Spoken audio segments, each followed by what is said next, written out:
It's about family. Blizzard, we're so tired of this. I mean, the thumbnail is absolutely work of art here. And yeah, I can already get into really what this video is about. I can already tell. It's, yeah, all the family, all the hugging, all the kissing, all the loving. A lot of war in World of Warcraft lately. More of kind of, let's be friends, friendcraft, right? So let's get into this one and see what this is all about here from Bellular. Sponsored by Squarespace. The Haranir started off as an inoffensive addition to the Warcraft setting, and of course the Warcraft setting is one that probably does need to grow. They didn't blow people's minds, but we didn't bounce off them, and hey, they did look pretty cool in the War Within cinematic. But now, things have changed a little bit, and it has finally happened. The big Haranir drama has came. And this is all because, from the very beginning, controversy was always simmering just below the surface of this race's lore. And no, I'm not talking about the community discovery that the Haranir were inspired by a race from an entirely different franchise, Kingdoms of Amalur, called the Haranir. Oh, Seems surprise. a bit in the nose. No, what I'm talking about, though, is this. The Haranir do seem quite uninspired. Like, he's saying they're inspired from... It does feel that way. It does feel like they were kind of shoehorned into the game. Oh, hey, missing link. No, actually, they're not the missing link between trolls and night elves. What pissed everybody off is, no, they're like the originator link. Like, everyone's trying to say that they actually came before the two of them. It's been a little bit weird, the relationship with the Haranir. Also, the fact that the Haranir dropped at a time where we thought we might get ethereals, and then another time where we thought we might get Amani trolls, which have been two races that have been like requested since the beginning of WoW, and instead we got these guys. That timing wasn't really favorable for them because that just pissed people off even more. So yeah, it's been a rough launch to say the least for them. This is a quest chain in Midnight's patch 1207. It is named Revelations. So the obvious question is, what's being revealed? Well, what's being revealed is the trolls, elves, and Haranir are all descended from the same people. That they are, at least according to the game, all of one source. Perhaps even all one people. Now, in a way, parts of that are something we've always known. Night elves and trolls. But the issue, once again, seems to come down to how Blizzard have executed the story. Now, the real controversy sparked from this animated cutscene, and at the very least threw my Twitter feed into absolute chaos. Now, it presented a view of history that upended the origins of races that we've been engaging with for decades in the Warcraft setting. It did. So, this has clearly become a problem for the community. And it does almost feel like Blizzard only did this to like make them more important than they needed to be, right? It's like sometimes some of these franchises, when they kill off a main character because the new character just isn't as well written and they can't figure out how to bring them into the main lineup. So like, we got to kill the old guy because the fans love him too much. We got to get rid of him so we can bring this new person in, you know, like a la Star Wars or any of these other series that have killed off many main characters to bring in these kind of badly written new characters.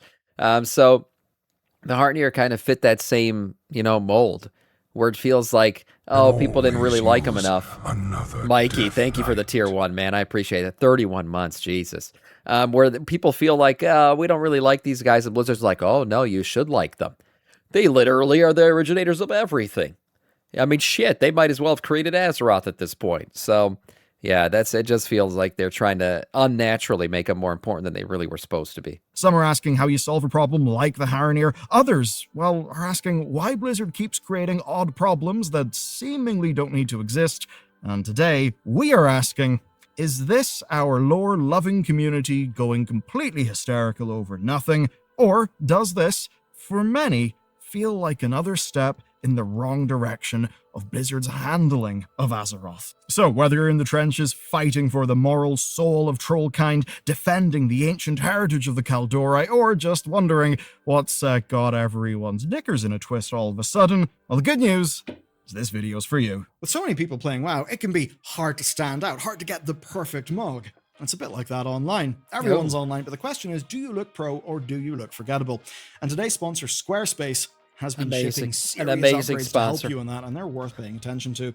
Here is Finish Layer. It's the kind of new headline feature. What's your mom's name again? I don't think I've ever even said it. Scroll effects and transforms. It's the sort of polish that used to require hiring a developer, and it turns a standard site into something that is immersive, and it's all built into their editor. And of course, that's all on top of their blueprint system. Amazing. It walks you through building your own custom template, asking you what pages you need, suggesting fonts that work together, and a color palette that ties it all together. So you get no blank canvas paralysis, you get guided decisions that are based on their 20 years of design experience. And while you probably know about all their e-commerce stuff, you can actually sell things in person with Squarespace, be it merch, services, whatever. It all works now with tap to pay on iPhone, so you can just accept contactless payments with just your iPhone. No card reader, no extra hardware. Phenomenal. That alone makes Squarespace a hell of a lot more. I wonder how than much just a website Squarespace builder. pays for these. So you can build your site for free at squarespace.com. They don't want to sponsor me. Gaming. It's And when you're unbelievable. ready to set it live, use code Bellular Gaming, and that'll get you 10% off your first purchase. Use the man's Site code. Domain. Okay, The here's drama. the breakdown. Okay. So the Haranir were introduced in The War Within, and based on their design language, we immediately knew that they had some sort of connection to both trolls and elves. Right. Seemed rather obvious. But through that whole expansion, it actually stayed a mystery. We really found out nothing. But then, in Midnight's Alpha, several lore objects, in particular these Haranir murals, reference the Haranir splitting off from lesser trolls to seek the world soul below. Now, thankfully, Blizzard rewrote that by the time it went live, and Lesser Trolls was eventually changed to say, quote, those who decided to remain on the surface. But this to us actually still did Okay. check out. Some trolls remain on the surface, some go underground. Right, that still means the trolls are the originators. They're the first ones. I hate to use that term because that takes me back to Shadowlands, but they're the first like race. That's what we always thought. That was like original Azeroth lore was like the trolls are one of the most ancient races on Azeroth. And they were supposed to, become night elves eventually. And supposedly between the troll to the night elf form, there was an in-between. And that's what the Haranir were. And that stone that he just showed us, that fits that narrative. There were trolls. Some of them went underground and became Haranir. And some of them stuck around and, danced around the well and shit and became night elves. Not that complicated. Now, we still don't know how dark trolls and night elves fit into things, but we'll get there soon. And that's because we can skip ahead to the story of patch 1207. This is where Hagar, an elder of the Harati, invites the movers and shakers of both elf and troll kind over to Harandar. Many people come. Talanji, who has actually met Dark Trolls on Zandalar, is there. Then there's the Adrin, who watched her Sindorai soldiers in Suramar taunt the Kaldorai sentinels with tiki masks, telling them the Night Elves were actually descended from trolls, which is a little bit of a strange burn, because of course Liadrin's people are themselves descended from Night Elves, so you can Right. kind of do the math there. It's pretty weird. Next, though, the Imani trolls show up, then the Night Elves show up, the Nightborn show up, and with everyone there, well, Hagar tells them that they are all descended from a common ancestor. And as soon as that happened, everyone with an ounce of historical context in that room immediately thought, yeah, we're all descended from trolls. They pretty much all know that. But that's actually not what Hagar was about to show them. She brought them to one of their magical vision-giving murals and presented a vision, by which I mean this animation. And this is the segment that got people talking. Yeah. Generations upon changes the lore. generations ago, we Haranir stalked the forests of the world above until we heard the call of our goddess. Seeking her warmth, some left the forest behind, vanishing deep within the sacred hollows of the world. But many Haranir remained above, and over time they changed, splintering apart as millennia passed, giving rise to mighty empires and terrible wars. That's the line Elves people are and having a trolls problem right there. with. Many Haranir remained a I mean, the art style, obviously, with the tree in the middle is supposed to, I think that's supposed to symbolize, like, it's a family tree, right? You're part of the same tree, you're just branches of it. And the tree is the Haranir. above, and the vision shows it in this split-screen format where we see two distinctly Haranir-looking characters evolving into their branches, troll and elf kind. Now that interpretation makes the Haranir the origin of every troll and every elf on Azeroth. Now this ended up not sitting right with people. So much so that the outcry actually forced a response from a Blizzard developer, which I will get onto in just a second. But first, you need the lore as it was understood before this revelation, because it does paint a different story. Now, if you're not a big lore head, you might be looking at this and thinking, what's up? What's the drama? Why has everyone got their knickers in a twist over this? What's up? What's the big deal? Well, to put it simply, after the events of, say, Shadowlands, where Zoval, the jailer, was what we would call a piece of parasitic lore, where to get all of his relevance, he basically fed off things that had been long established. Yeah, I talked about this, like badly written character feeding off of a really well-written, loved character. That's this. He's making a good example. That's basically what happened in Shadowlands. We had the jailer, Zoval, he had a kind of a weird backstory, didn't make a lot of sense, didn't have a lot of good one-liners. He was just like a badly written character, and the way they made him relevant and good was they attached him to the Lich King, which is like the best written character in all of WoW history. And unfortunately, they kind of tainted the Lich King's lore with the shitty lore that they created in Shadowlands. So that's what ends up happening. Instead of making that one character good, the badly written character good, you end up actually ruining the well-written character in the process. The Warcraft setting, people are, worried that Blizzard are once again doing that, and it's all following a track record of course, of Blizzard not doing a great job of taking forward and paying off the lore that they had established. So, with that in mind, let's continue.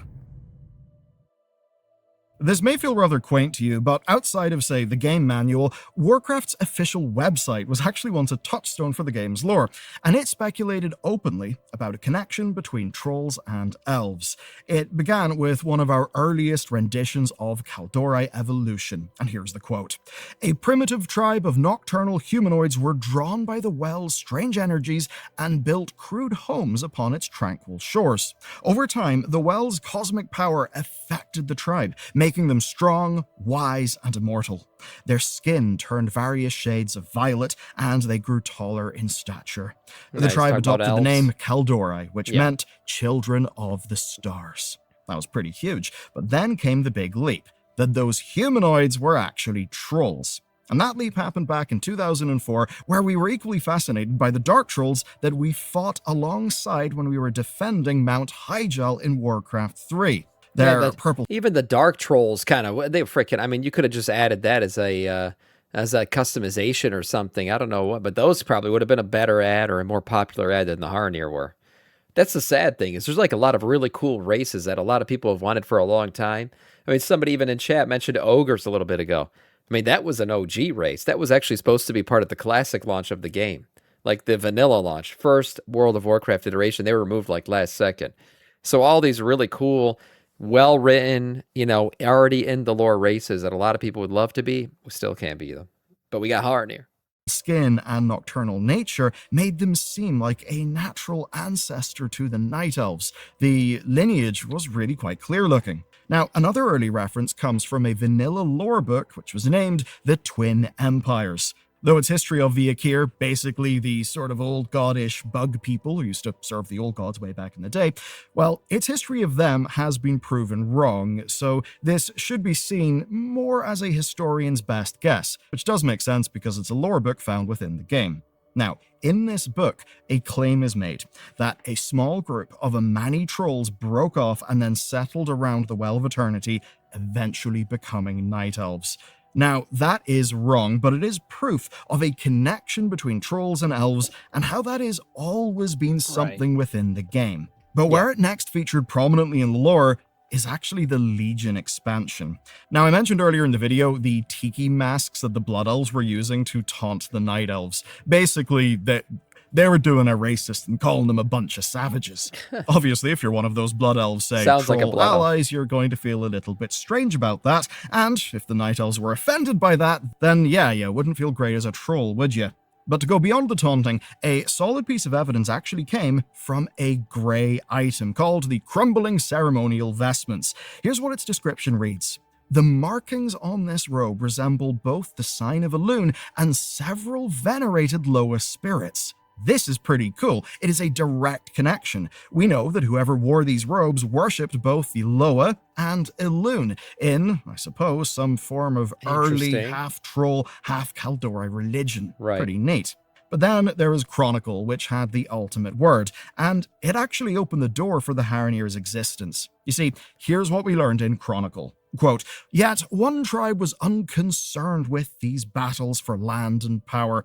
Known as Dark Trolls, they lived in deep caverns beneath Mount Hyjal. They abhorred daylight, only emerging at night. Unlike their Gurabashi and Amani cousins, they longed for a peaceful connection to the natural world. Many of these trolls migrated Sounds toward very the Haranir. center of Kalimdor. In time, the Dark Trolls also discovered an enormous lake of scintillating energies, a lake they would later know as the Well of Eternity." I mean, the Dark Trolls sound like the Haranir, and that's why, I think they just would have been a better choice. Like getting Dark Trolls, involving Dark Trolls and all this lore in the Elune, or not the Elune lore, sorry, the Azeroth World Soul lore and stuff. It's already there. The foundation was laid a long time ago. Dark Trolls being underground in Mount Hyjal, not really liking to come up above ground, wanted to become one with the planet and all that stuff. Yeah, they sound about right, but for some reason the creative direction was like, hey, let's fuck the trolls, let's do something else. Okay, boom, that's it. Seems pretty simple, right? Trolls ruled Kalimdor, some were peaceful and loved nature, and lived in caves. Those dark trolls then split into 3 evolutionary strands. Those who moved to the Well of Eternity and would eventually become Night Elves, then those who heard the World Soul's call and became Haranir, and of course those who just remained dark trolls, like say Speaker Iknal in Zandalar. But Right. no, it's actually not that clean. That's what I'm saying. This makes sense, but the order is all messed up with the Haranir shit. According to this new Haranir version, the Haranir were once the united race, meaning that all trolls, dark trolls included, evolved from them. Which is Wasn't that the Night Elves? Well, the Night Elves were those dark trolls essentially, but they got more they got closer to the Well of Eternity and stuff. So they evolved more into Night Elves. But yeah, they were that religious of staying, in one with nature and stuff. Seemingly that carried through from the Dark Trolls to the Night Elves. little weird, because the initial inclusion of the Haranir actually made complete sense with loads of established lore. So it seemed a bit odd for Blizzard to change it for seemingly no reason. Let me continue. So the way the Haranir present this to us, the reason was to make them more important than they needed to be. They'd like to stop everybody from not liking them. Yeah, they got to be super important. Then they'll like them. is that there were the original progenitor Haranir. One group of them then basically evolved into the Dark Trolls. Then those Dark Trolls found the caves under Hyjal, and later still, the Well of Eternity. And with that, you can see a little bit of a problem. Putting the Haranir first challenges what a lot of people thought about their own race, about their own characters in the game, and it leaves the whole idea of Dark Trolls being central to Kaldora evolution in a bit of a funny place. But there is a solution to this, and it comes from a Blizzard developer. Developers. Everything I've covered so far exploded onto the official forums, and of course, onto X, a lovely place to have a nice chat with friendly people. The community discourse has raged on since the cinematic and quest line dropped, and it actually went to the point where senior quest designer Keith Riley stepped in to try and clarify things. This is the important part of what he said. Quote, "The cinematic is an in-world Haranir presentation from a Haranir point of view via a Haranir vision. It is not Blizzard's presentation on the absolute truth of Haranir elf troll genealogy, though I'm sure some of you would enjoy a BlizzCon panel titled as such. Orwena says that Haranir visions may contain missing or inaccurate details, but they cannot lie. So, the Haranir believe the general idea of the vision is the truth, that there were ancient Haranir who stayed in the surface, and they then became the modern trolls and elves. So, that's what our Blizzard dev said. He's promoting the idea that the Haranir and their murals are unreliable narrators, or perhaps I should say unreliable interpreters, or maybe a more accurate word is interpreters who look at things that cannot lie, but do so through their own worldview. Okay, yeah, so the vision is true. It has to be true. It cannot lie. But maybe their interpretation of the vision isn't perfect. So it leaves the door open for Blizzard to kind of say, well, this lore is not exactly 100% accurate. Okay. That's a bit messy. And because of that, this new explanation is basically just what they happen to think went on in the past. There may be missing or inaccurate details, but as far as the Haranir are concerned, the general message is true. Now, some players have really struggled with that, and from a presentation perspective, I think you can see why. As a storytelling device, these visions have been our window into history. They were used in this very patch, just moments after Hagar's announcement, to convince Zul'Jan that they were all one people. Then, Orwena showed him an accurate vision of Cathix fighting Ulatek, the core mystery of the upcoming patch 12.1. By the way, Orwena freaking opening her mouth and showing this damn vision is the reason why we're getting patch 12.1. Had she not made him aware of this shit, then he would have never went and chased the Ulatek power and all that stuff. But Orwena be talking too much. That's the problem. Someone got to shut her up. Ulatek, the core mystery of the upcoming patch 12.1. But even just seeing that vision is confusing to Zul'Jan. He essentially wonders how the Haranir can receive visions from Mani. I mean, it doesn't make sense, does it? Well, Orwena actually does explain. Yeah, I'm not going to blame the man actually responsible for the Ulatek and all that other shit and going off and being a crazy person. I'm going to blame the person who gave him the idea in the first place. That's right. How she says that the Haranir receive visions from all of their kin. Meaning that, yeah, trolls and Haranir are considered kin. Now, with all that covered, let's go to our own experience with these weird Haranir vision murals. Our first interactions in the Den of Echoes were seeing Titan Keepers and Nerubians, and it showed the Harites' journey to Harandar in great detail. It also showed us how and why the Haranir made their murals. They explain that stories change over time. They're subjective, they change with every telling, and eventually they will fade. So they ask themselves, how do we make our experiences as immortal as stone and as truthful as the land itself? Their solution is this: to use the magical Olin dust to make enchanted paint. Paint that they say defies time itself. So we have got time-defying, vision-giving mirrors. Defies time itself. Who is the time person? Who's the keeper of time? Who's the timey-wimey person? Amenthul, the Titan, right? He's like the time guy. Interestingly enough, we got history painted by a paint that defies time. Chromie. Oh, Chromie's a bronze dragon, and the bronze dragons get their powers from Amenthul. He's the one who gave him the ability to do time shit. So I'm talking about the source of time. I'm just saying a paint that defies time sounds like a paint that defies Titans. They're trying to say that this is the truth, and it's, you know, what the Titans tell you isn't. And maybe I'm reading into that too much, but maybe I'm not. I don't know. Sounds cool. That, according to a senior quest designer, are just the Haranir's perspective. But of course, they can't lie, even though they may be inaccurate. Now, of course, that doesn't sound very immortal as stone or truthful as the land is to me, but I suppose those things were just the Haranir's intent when it came to this whole scheme with the magical time paint. Okay, so with all this said, Haranir evolution is kind of as confusing as ever. We basically know that we can't fully trust whatever they say to us because, in the end, it's just what they think.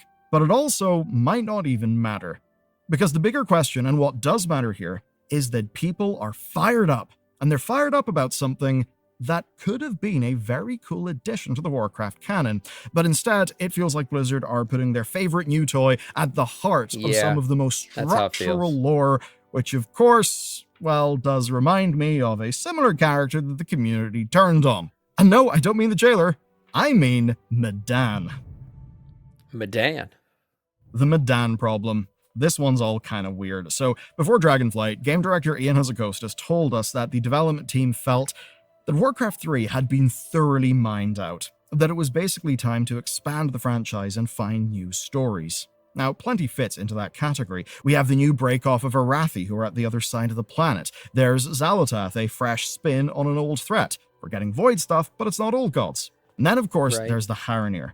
And that is our context for understanding them. They're overtly there and meant to be an addition to expand the Warcraft canon, and of course, also to be a part of the World Soul Saga story, all while still feeling natural to the Azeroth setting. And I believe the way Blizzard tried to make them feel natural was by making them a bridge between trolls and elves. Yeah. But there was a problem. there was a problem with implementing that. In fact, a few of them. So, by this time, Magni Bronzebeard was out as Speaker of Azeroth, and Azeroth seemingly had a bit of a new speaker and all but name. Orwena, this new Haranir super cool druid. Our curiosity was piqued by the cinematic, and then the actual playable Haranir got loads of customization. They really did feel part troll, part elf, except that now both of those races come from the Haranir. And basically what it's felt like to people is taking your OC, which if you're not in the internet art world means original creation, and basically putting them center stage in the story. Now, if you're a Trekkie, you may be thinking, oh yeah, Wesley Crusher. But this is a Warcraft channel, and Blizzard have faced this problem before. It actually happened back in 2009. It was peak Wrath of the Lich King era, and the Warcraft comic had wrapped up the majority of its legitimately incredible and impactful storylines. Brawl Bearmantle and Valera Sanguilar had returned Varian Rin to the throne of Stormwind. It was a major moment, big moment, and it was time to set up new stories, to expand the canon. So they introduced this kid called Medan. Sounds a bit like Medivh, right? Well, yeah, it should, because Medivh was his father, and Garona was his mother. Yes, the half-orc mage. That's right. Medan is a nobody, and wow, he doesn't even exist, I don't think, in the lore. He was basically a really extremely powerful comic half-orc, half-mage, obviously like the son of a prophet. Okay, so he was like the next prophet, and he just never happened. And that makes him half-human, quarter-orc, and a quarter Draenei. So that's a bit of everything, but it's not quite all, because he was also a shaman. But not just a shaman, he could also channel the light with the same temperament as Anduin Wrynn. He was the avatar of WoW. He could control all the things. And even, well, wield the arcane like his father. Like but a mage. That is still not all that this wonder kid could do. He was also at one point the canonical wielder of one of World of Warcraft's most impactful sticks. Of course, that of the Guardian. And not because he, like players, had just ground out the splinters from Naxxramas, but no, because he was made the new Guardian of Tirisfal, and therefore Azeroth's #1 defender. He was so weird. He was brilliant, smart, compassionate, strong, uncomplicated. He was the best guy who was afraid of nothing and could do anything. Literally the best of every character with none of the rough edges, which turned him into a bland retelling of the best parts of other stories, but without the grit and sacrifice that had defined Warcraft at that time. Now, Medan's canonicity has been all over the place. Sam has no clue who he is. No, I promise you, I've seen him before, and I've read some of the stuff that he's in. But again, he's completely irrelevant to WoW. He doesn't exist in the game. They didn't like his lore. I don't know if they thought he was too powerful or what, but he doesn't really exist. So I don't know much about him in terms of actual detail by detail, but I know of him, definitely. And as soon as I saw he's the half-orc kid, the super powerful mage boy who controls all the shit. Yep, I remember him. It really has. But one consistent thing is the community did not engage with him, so he was forgotten. In fact, if you look for Medan in Warcraft Chronicle, you can find him, but you can only find him in the index, where he is listed as being on page 404. So yeah, Blizzard tossed him in the bin. Now, the problem with Medan wasn't his powers or his titles, it was that he devalued what so many people felt was important about, say, Medivh's story as the Guardian, about Garona's traumatic history with the orcs and the humans, about how magic should work in the setting. It was weird because, on the one hand, it was an honest attempt to grow the universe, but it was one that ended up cheapening everything that it touched. Now, the Haranir, to be fair, did a fairly great job most of the time integrating into the existing lore. But this one lore decision, as seen in 1207, and baked into the core of their narrative, has, for many, needlessly devalued the lore of the trolls and the elves. Basically, it's taken what people were already invested in and felt they pretty fully understood, and it's casting a bunch of doubt and confusion. Essentially, it looks like a little bit of a parasite thing that has been put into the game that doesn't really, in many people's minds, deserve the prominent place that it has, and that Blizzard have tried to make more interesting and feel more relevant. I don't think anyone would have had an issue with the Dark Trolls becoming Haranir. I think that's where they should have kind of gone with it. And then eventually some of those Haranir come to the surface or whatever. Some of them stay below, they stay Haranir. They go up, they become night elves. The night elves become high elves. The high elves become blood elves. Like, it just worked. But they tried to make them too important, I think. By just kind of going through the Let past and Metzen cook. stitching I mean, the good thing is this doesn't like ruin the lore. Okay, it's not. We're not saying, oh my God, wow, lore is ruined because they put the Haranir first. At the end, it's not really gonna matter. It just feels like it feels a little bit icky, like they're trying to make these guys more important than they should have been. That's what it feels like. At the end of the day, it really doesn't ruin the lore of Midnight or anything like that because it's kind of another side story. them into things that already happened. And on its own, Important I don't one, but think it's people still a would have side flipped story. out over this. Okay, that's a lie. I think some people would have flipped out over this. But overall, I think the problem is that Midnight, pretty much from Endgame onwards in terms of its story, that it's just felt really underwritten. It's felt way too short. There's a lot of interesting stuff that Blizzard just does not engage with, and a lot of things feel just a bit sanded down. I think it's in the context of all that and the resulting angst that this Haranir story has kind of just blown up. Because, yeah, to people it does feel like Blizzard have made an OC, they've rammed it in the game, connected it to everything, and the ultimate fear is that if one day Azeroth wakes up, she won't be what we thought she was.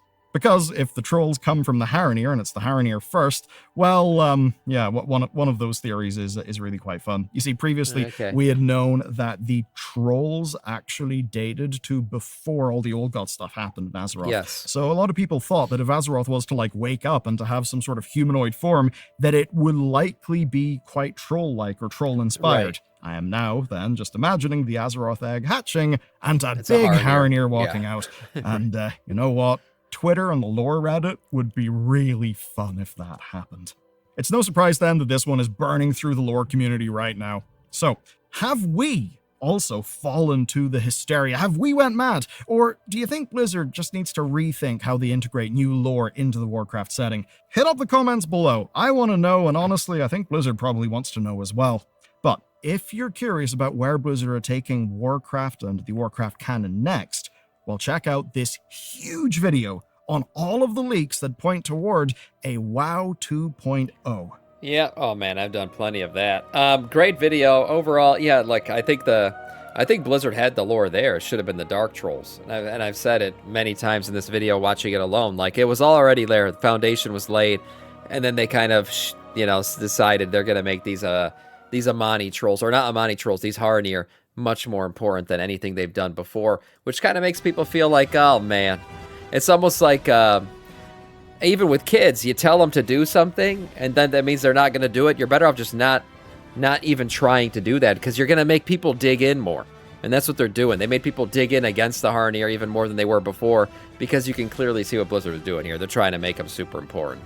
Nice video overall from Bellular. That's right.